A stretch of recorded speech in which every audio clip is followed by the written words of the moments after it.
परिभाषा आज मैं आपको बताना चाहता हूं, क्योंकि आपके और मेरे अंदर, हमारी रगों के अंदर इस मिट्टी का, इस संस्कृति का खून दौड़ता है। जींद का मतलब है जैसे जानदार, आई से ईमानदार, एन से नामदार और डी से दमदार। ये जानदार, ईमानदार, नामदार और दमदार लोगों की धरती है, इसलिए इसको जींद कहते हैं। नहीं लग रहे, कभी परान सिर कर ले, कभी परान कर। बोले हाँ वे बात तो सही है, 2-3 बार उन्होंने भी देख लिया। रस्सी ले उसको जूट दिया उस खाट के ऊपर। उसने बड़ा कारण ना मरवाओ रे खसमो, ना मरवाओ, ना मरवाओ, मैं किसी से मरने वाला नहीं हूं, तो मैं मरवा सको मुझे, और नहीं मार सकता कोई भी। ना मरवाओ खसमो, ना ये ले जाएगा मुझे, मारे मुझे। क्या नहीं सुने थे, बोले तो बाबू तो पागल हो गया। वो उन्होंने जोड़ दिया, यमराज उसके पांव की तरफ खड़ा हो गया, वो उसकी जान काट के चले गया। जब जाने लगा तो बोला भाई यमराज जी एक बात सुन ले, तेरे से तो मैं मरूंगा, तो टाबर की स्थिति होगी, इन्होंने जोड़ के मरा। तो साहब मैं तो आपको हाथ जोड़ के आपका बेटा हूं, बड़े बैठे हैं उनका पोता भी लगता हूं। अब 55 साल उम्र होगी तो भाई भतीजे पोते भी हो गए, वो भी आए हुए हैं, तो मेरे से छोटे पांदी वाले भी बैठे हैं। देखो एक बात बताऊं, आप तो कभी मार लियो, हिंदुस्तान में और किसी के मारे तो हम मर नहीं सकते, इतनी तो हमने कमा रखी।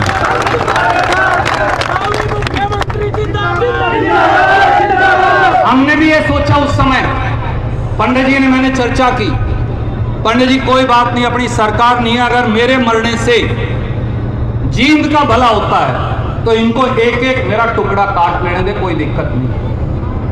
पर अब तो कई साल बीत लिए, 9 साल सरकार के हो गए और 5 साल से जाके करीब उस बात को हो गए। आज मैं आपको फिर याद दिलाने आया हूं, इसलिए 2014 के अंदर और फिर उसके बाद 2019 के अंदर खट्टर साहब ने वादा किया जींद में मेडिकल कॉलेज बनेगा। 10 साल बीत चुके हैं। मेरे पत्रकार और छायाकार साथी मौजूद हैं, ये बता दें, आज तक उसका फर्श नहीं लग लिया, आज तक वहां पीने के पानी की टूटी नहीं है।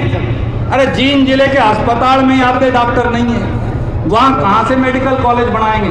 10 साल और बीत जाएं तो भी मनोहर लाल खट्टर और दुष्यंत चौटाला यहाँ का मेडिकल कॉलेज बनाने वाले नहीं। ये हाल है। 15 डॉक्टर है, 55 सीट है। 2018 में मनोहर लाल खट्टर जी ने वायदा किया, जींद किसानों की भूमि है, फूड प्रोसेसिंग सेंटर लगाएंगे।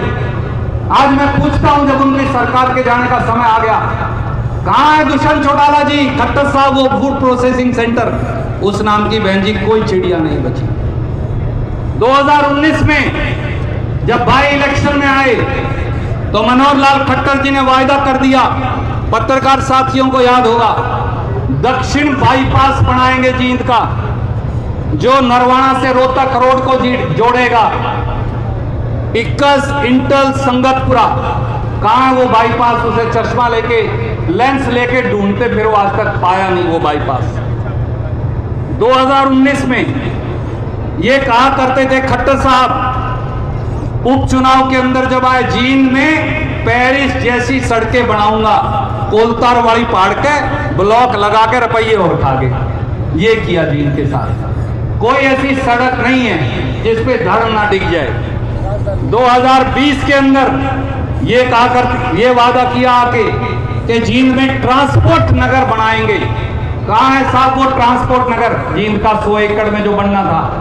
क्या बता सकते हैं मनोहर लाल खट्टर जी? 2022 में ये वादा करके गए, जींद से सफीदो स्टेट हाईवे को 60 मीटर से 10 मीटर चौड़ा कर देंगे। वो कागज की फाइल ही गुम होगी, ना चौटाला को पारी और ना मनोहर लाल खट्टर साहब को पारी। 2022 में फिर आए भाजपा जजप्पा वाले, वादा करके गए, जींद की शुगर मिल जो है वो 16,500 क्विंटल से बढ़ाकर 22,000 क्विंटल गन्ना पीड़ेगी, ताकि हमारे किसान भाइयों को कहीं जाना ना पड़े। उस मशीन को जंग लग चुका है, वो कभी खरीदी नहीं गई। अभी लोहे की खान से लोहा खरीदने गए हुए हैं खट्टर साहब। उसके बाद फैक्ट्री लगाएंगे, फिर लोहा बनेगा, फिर मशीन आएगी, शायद 150 साल और लग जाएं उसमें। सफीदों के अंदर आए, जलसा कर गए, बोले पैरामेडिकल बनाएंगे। विधानसभा में बना नहीं। विधानसभा में हमने सवाल पूछा, बोले बनाने की कोई जरूरत नहीं, सफीदों में कोई लोड नहीं है सफीदों को। सफीदों में बोले पोल्ट्री का धंधा करते हैं सबसे ज्यादा किसान। सफीदों की गुहार लगाए खड़ी, 1 रुपया किसी सरपंच के खाते में नहीं गया। जुलाना के अंदर गटोली में बोले महिला कॉलेज बनाएंगे। कहाँ है महिला कॉलेज भाई साहब को? आज तक ना उसकी ईंट है, ना रोड़ा है, ना पत्थर है। कब लड़कियां, कब वो बनेगा, कब हमारी बेटियां पढ़ेंगी? अनाज मंडी जुलाना में गोडे गोडे पानी खड़ा रहता है। खट्टर साहब वादा करके गए सारा जल भराव खत्म हो जाएगा। दुष्यंत चौटाला भी जलसा करके क्या आया, आज तक कुछ नहीं हुआ। विधायक का जो गांव है जुलाना का, उसका खुद का CSC ढा के ले गए। और किसके काम कराएगा?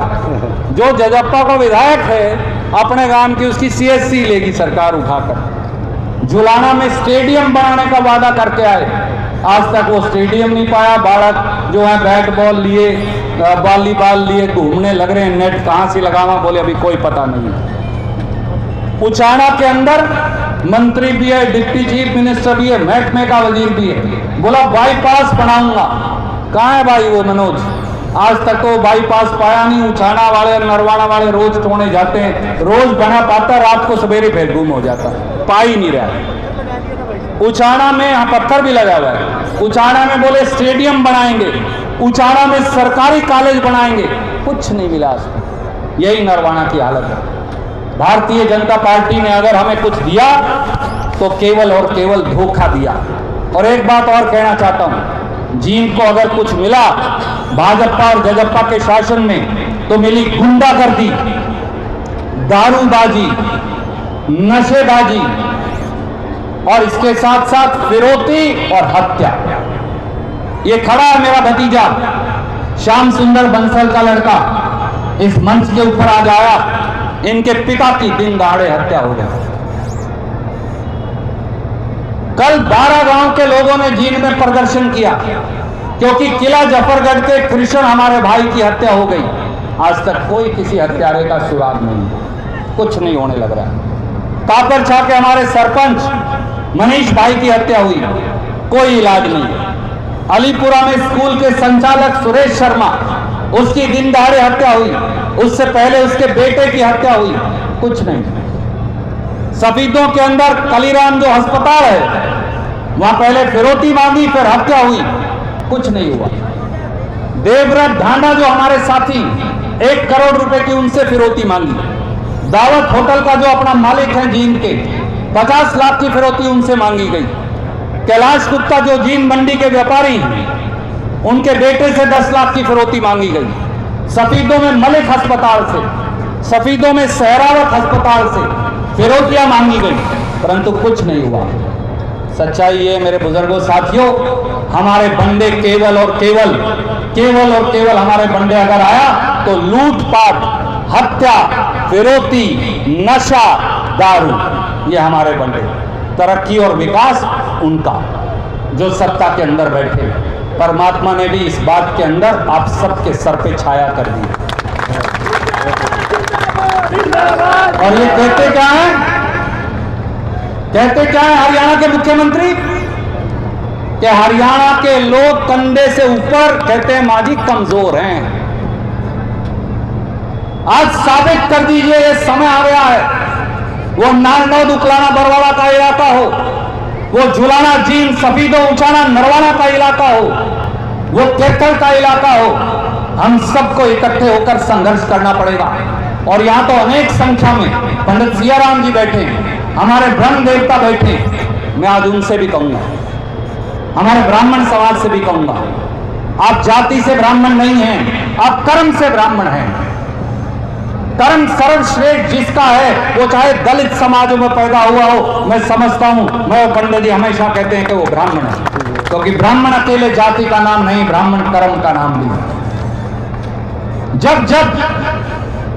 जब जब आपने रास्ता दिखाना, पंडित जी, जब जब आपने रास्ता दिखाना समाज को बंद कर दिया, समाज पतन की ओर चल पड़ा, समाज गिरावट की ओर चल पड़ा।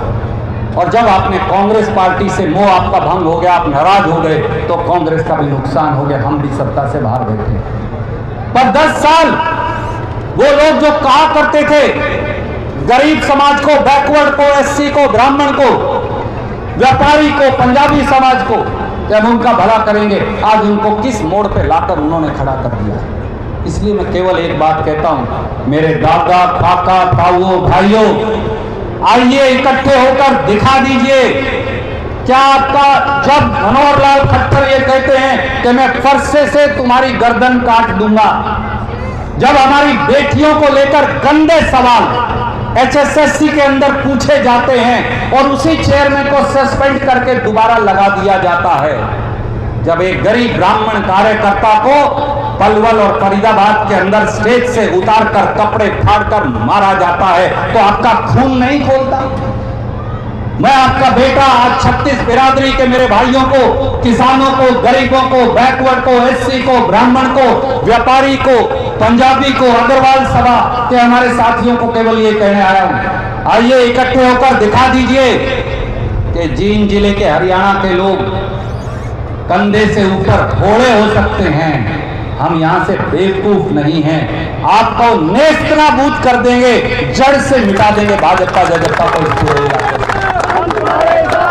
और जींद जिले के साथियों को, 36 बिरादरी के साथियों को भी मैं एक बात कहना चाहता हूं। पंडित जी, आज आपने संघर्ष का बिगुल बजाया, मैं हाथ जोड़कर आपको, बड़े भाई हैं आपको बहुत बहुत शुभकामनाएं देता हूं। और ये जो हजारों की संख्या में बुजुर्गवार आए, इनको भी कहता हूं, इनकी उंगली पकड़ लीजिए, इनकी उंगली पकड़ लीजिए। लोग जिसकी उंगली पकड़ लेंगे वो पार्टी आगे बढ़ जाएगी। कांग्रेस पार्टी की, खड़गे साहब की, राहुल गांधी जी की, कांग्रेस पार्टी की उंगली पकड़ लीजिए। और मेरे बुजुर्गों साथियों, एक आखिरी बात कहता हूं, आज शाम को जब राम का नाम लेकर रोटी खाकर सोने से पहले रणदीप की इस बात पर विचार जरूर करिएगा।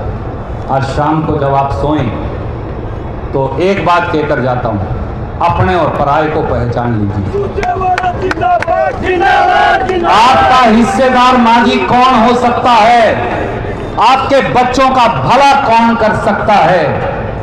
अपने इलाके की तरक्की कौन कर सकता है? किसके सीने में आपका दिल धड़कता है? किसकी रगों के अंदर आपका खून दौड़ता है? किसके संस्कार और संस्कृति और वाणी से निकला हर शब्द इस मिट्टी की पहचान और इस मिट्टी का सबूत है? इसे पहचान लीजिए, वरना सदियों ने, लम्हों ने खता करी थी, सदियों ने सजा पाई। पा लिए हम 75 साल तक सजा, अब नहीं सहेंगे हम। पिछड़ेपन की बेड़ियां तोड़ दीजिए इन जंजीरों को, जात बिरादरी से ऊपर उठ जाइए और ऊपर उठकर ये संकल्प ले लीजिए कि इस पूरे इलाके के अंदर एक एक व्यक्ति कांग्रेस के हाथ के निशान पर मोहर लगाकर नई कांग्रेस की सरकार का गठन करेगा। आप सबका बहुत बहुत धन्यवाद। पंडित जी, आपको बहुत बहुत शुभकामनाएं। संघर्ष करते रहिए, जो संघर्ष करेगा वो कभी नाकामयाब नहीं होता, कामयाबी उसके कदम चूमती है। जय हिंद, धन्यवाद। बहुत बहुत धन्यवाद आपको भी। आप सभी साथियों से मेरी प्रार्थना है।